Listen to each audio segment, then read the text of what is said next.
कक्षा 7वीं हिंदी सुलभ भारती। 2 लघु कथाएं। सेठ का चित्र। यह कथा आज हम पढ़ेंगे। बादशाह अकबर के दरबार में 9 विशेष मंत्री थे जो नवरत्न कहलाते थे। बिरबल उन 9 रत्नों में से एक थे। वे अत्यंत बुद्धिमान थे। वे हर समस्या का समाधान तुरंत ही खोज लेते थे। यहाँ उनकी बुद्धिमत्ता से संबंधित 2 लघु कथा दी गई है। उनमें से आज हम सेठ का चित्र यह कथा पढ़ेंगे। बहुत पहले की बात है। एक सेठ था। वह बहुत ही कंजूस था। एक दमड़ी भी खर्च करते समय उसके प्राण निकल जाते थे। वह काम करने के बाद भी लोगों को पैसे देने में परेशान करता था। एक बार उसने एक चित्रकार से अपना चित्र बनवाया। जब चित्रकार ने पैसे मांगे तो सेठ ने कह दिया, चित्र ठीक नहीं है, दोबारा बना कर लाओ। चित्रकार ने कई बार चित्र बनाए, लेकिन वह कंजूस सेठ हर बार कहता कि चित्र ठीक नहीं है। क्रोधित होकर उस चित्रकार ने सेठ से सभी चित्रों के पैसों का तगादा कर लिया। धूर्त सेठ बोला, कैसे पैसे? जब मेरा चित्र ठीक से बना ही नहीं तो मैं पैसे किस बात के दूं? बेचारा चित्रकार अपने घर लौट आया। परेशानी का कारण पूछने पर उसने अपनी पत्नी को सारी बातें बताई। चित्रकार की पत्नी बहुत बुद्धिमान थी। वह बोली, आप दरबार में जाकर न्याय के लिए फिरियाद कीजिए। चित्रकार बहुत उदास हो गया। वह मुंह लटकाकर बैठ गया। मुंह लटकाना, उदास होना, मतलब चित्रकार उदास होकर बैठ गया और बोला, सेठ बड़ा आदमी है, लोग उसी की बातों को सच मानेंगे। भला मुझ जैसे गरीब का साथ कौन देगा? चित्रकार की पत्नी बोली, सबके बारे में ऐसा नहीं कह सकते। बादशाह अकबर बहुत दयालु है।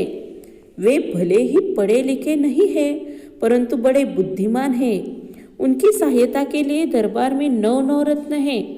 आप वहां जाइए, आपको न्याय जरूर मिलेगा। दूसरे दिन चित्रकार बादशाह अकबर के दरबार में गया और पूरा किस्सा सुना दिया। बादशाह अकबर ने चित्रों को लेकर सेठ को दरबार में बुलवा लिया। बादशाह ने सभी चित्रों को गौर से देखकर कहा, तुम्हारे इन चित्रों में क्या कमी है?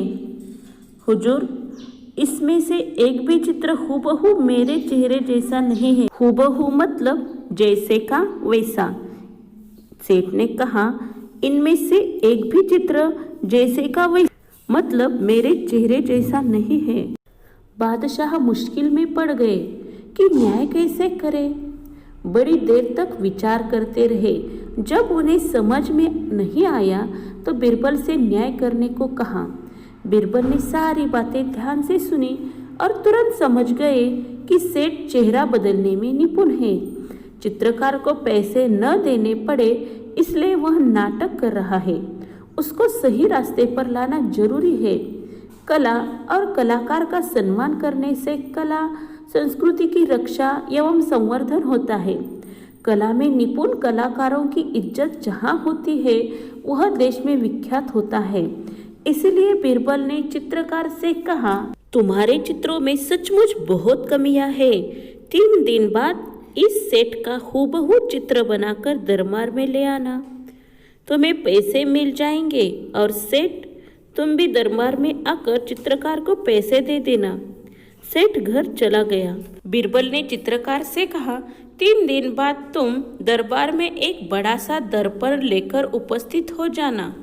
3 दिन बाद चित्रकार दरबार में आया और सेठ के सामने दर्पण रखकर बोला, सेठ जी, आपका चित्र तैयार है। सेठ अपना प्रतिबिंब देखकर बोला, परंतु यह तो दर्पण है। नहीं, यही तो असली चित्र है। बिरबल ने पूछा, सेठ जी, यह तो तुम्हारा ही रूप है या नहीं? सेठ बोला, जी हाँ। सेठ अपनी चालाकी पकड़े जाने पर बहुत लज्जित हुआ। उसने चित्रकार को उसका मेहनताना दे दिया। चित्रकार सभी को धन्यवाद देकर चला गया। बिरबल के न्याय से बादशाह अकबर बहुत खुश हुए। बादशाह अकबर की प्रत्येक समस्या का समाधान बिरबल अपनी बुद्धिमानी से फटाफट कर देते थे। यहाँ भी बीरबल ने दूध का दूध और पानी का पानी कर दिखाया था। दूध का दूध, पानी का पानी करना, सही न्याय करना, मतलब यहाँ बीरबल ने सही न्याय किया था। विद्यार्थी मित्रों, मैं आशा करती हूँ यह कहानी आपको बहुत अच्छी लगी होगी और समझ में भी आई होंगी। धन्यवाद।